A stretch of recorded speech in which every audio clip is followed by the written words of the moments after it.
Hello, welcome back. This is Key of W again. As always, I guess. Same person making the video. Back with some more Let's Play Submachine. We're basically just starting the fourth game. We've collected a bunch of items and made our way down to the bottom of the lab, where we've discovered that apparently this is a hub area for a team of scientists / explorers who use a portal system to explore a great net of machines that we are trapped inside and need to escape. So to do that, let's look around a bit. So we got some newspapers there. We can't really click on anything, but we can open this door. Any secrets we got?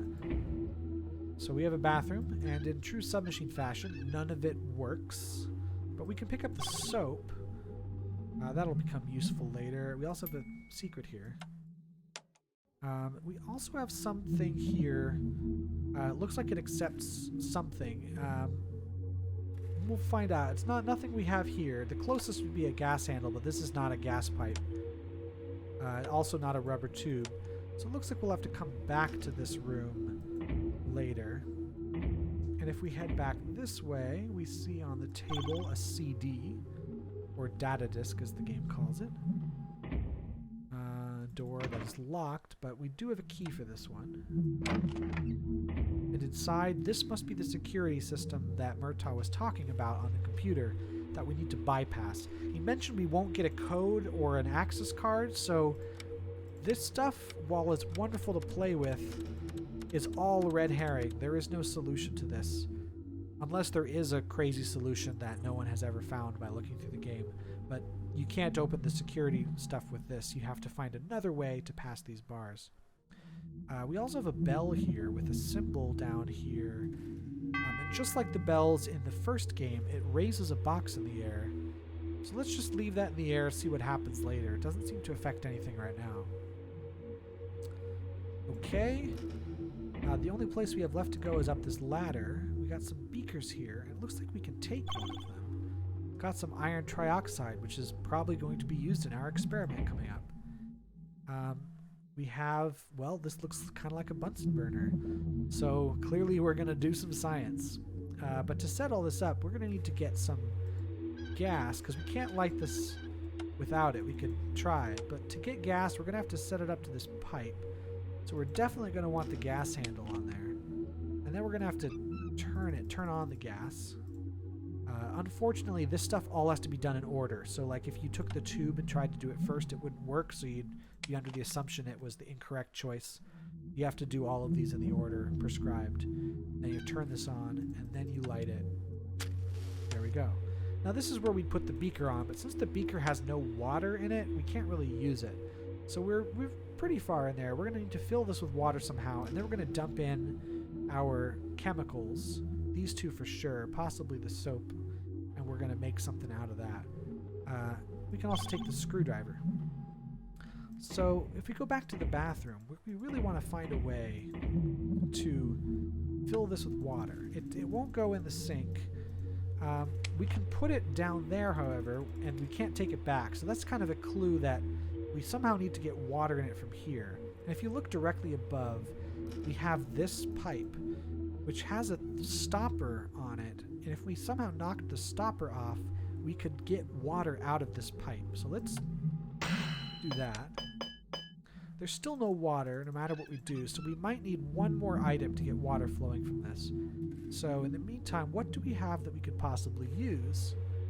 Well, if you remember, at the top of the lab, there was that wheel on the side of the building that was screwed on. We might be able to unscrew.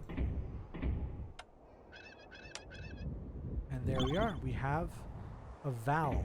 And if you remember the first game, we want to find a pipe to put that valve on. And such a pipe exists back in the bathroom. And we turn it, and now water will come out of the pipe into the beaker. So now we have a beaker full of water which we can use to run this experiment.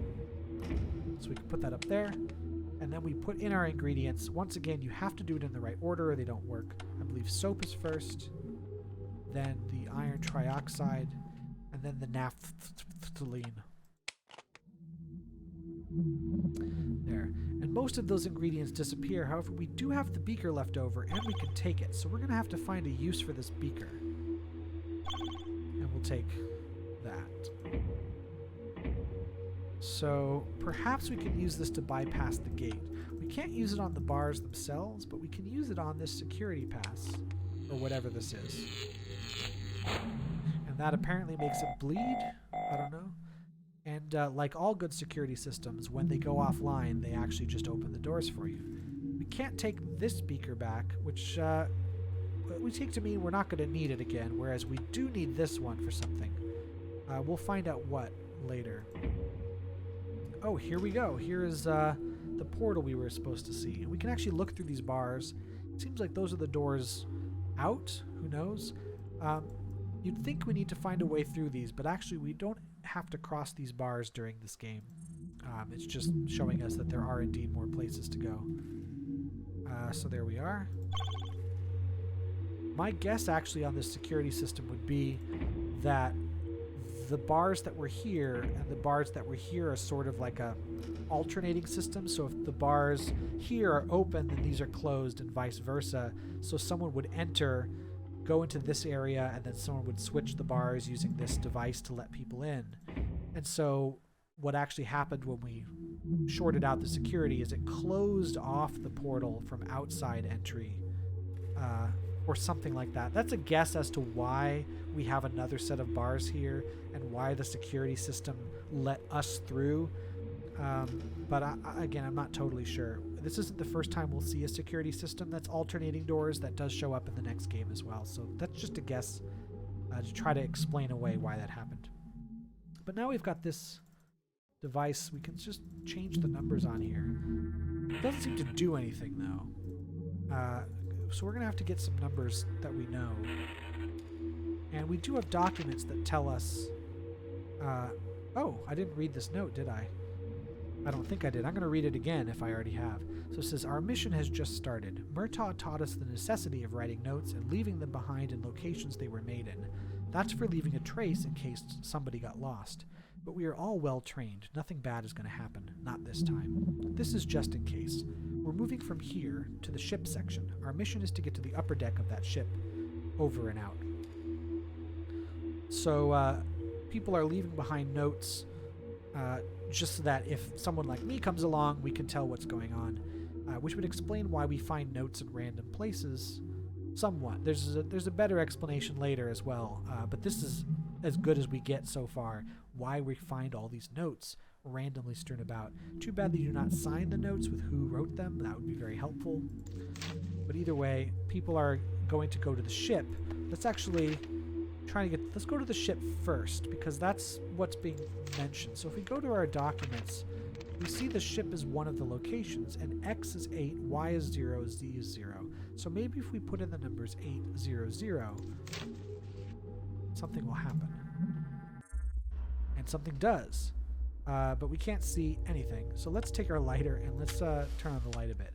So I'm not sure if the portal came with us or we teleported somewhere that has a portal. Whatever the case may be, this thing has opened up a trans-dimensional portal like Murtaugh uses with his Karma arm to take us to another dimension within the same submachine. Not sure if that means we're like in an alternate sort of reality of the submachine or if we're just in a very far away location.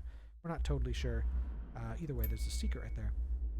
We are someplace we were not, and we did that basically by magic. So let's look around. We have a pipe here which is covered with something. Looks kind of like, I don't know, looks like crayon, but there's a note here. Crew expendable. Where did I hear that? Did that come from the company or someone even higher? Never mind. In the meantime, we tried almost every possible way of unlocking that damn ladder. This lock just won't open. The last attempt is to blow this up. We're setting up wires right now, and if we're lucky, some one of us will survive and finally see what's on the upper deck of the ship. However, I'm going to write another note just after the explosion, if we'll still be alive, that is.